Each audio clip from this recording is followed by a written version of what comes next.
Hi, this is William from Perma Pastures Farm, and today we're going to be talking about frost-proofing your landscape.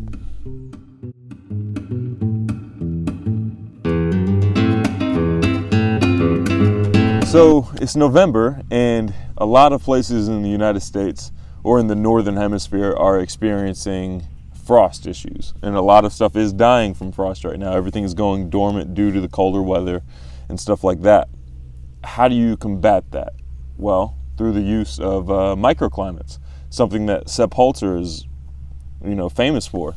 In the garden right now, our cover crop is dying, our lemongrass, a bunch of stuff is dying right now, and the grass just around in the pasture is dying as well. But as you can see here on the swale, everything seems pretty alive and active and stuff like that. Like our comfrey, this clumping grass, this Bermuda grass, which aren't supposed to be in here, but this clover right here is doing fine. This apple tree, that yarrow or blueberries, everything seems to be doing fine except for some of the real cold weather intolerant plants that we have, like that fig over there. That one's, the leaves are falling off that. It's not dying, it's just going dormant for the winter. The newly planted black locusts, we just planted those a couple of weeks ago. They're going dormant for the winter. But you can see that a lot of the stuff is green and is active, and it's still doing fine. It's almost like it never frosted over here or anything like that. And we've had a few nights of frost so far. And the reason for that is because we have a swale dug here, and it's on contour, so it harvests rainwater. In the past couple of weeks, we've had like intermittent storms and stuff like that. But what the water does is it soaks up the thermal energy from the sun, so it heats up during the day, and then at night it releases the warmth to the surrounding area. So the surrounding area's ambient temperature is warmer than what the frost is everywhere else, because we have this thermal trap. And then also what it does is during the winter day or late fall day, the sun hits the water and it reflects back up into the plants. So it's staying warmer during the day and it's not frosting at night. And as you can see, everything on the swale is doing very well despite the multiple nights of frost that we've had.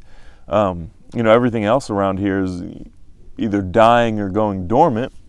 There's a whole cow pasture over there that's dying and going dormant right now because we've had so much frost lately. But every swale that we have that is holding water, that has retained water, is green. It's as if, other than the, frost intolerant or the cold weather intolerant plants that we have, everything is doing just fine, as if it's never frosted.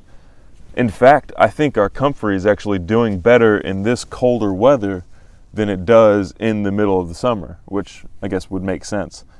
But I think it's important to note that the intention of this swale wasn't necessarily to increase the growing season for our swale. The initial reason for digging the swale was actually just to harvest rainwater, was to soak the rainwater back into the landscape instead of having it run off and then eventually hitting a river that eventually hits an ocean. Or just by digging a ditch on contour, there's so many other benefits to it. So it, one, harvests rainwater. It grows trees, it frost-proofs the plants that we have planted on the berm side. It acts as a natural little ecosystem. There's frogs that lay their tadpoles in here, and the tadpoles grow up, and they eat the bugs that are pests around our plants.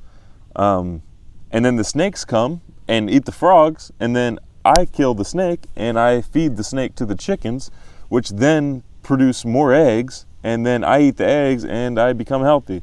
So just by digging a ditch correctly, I'm now healthy.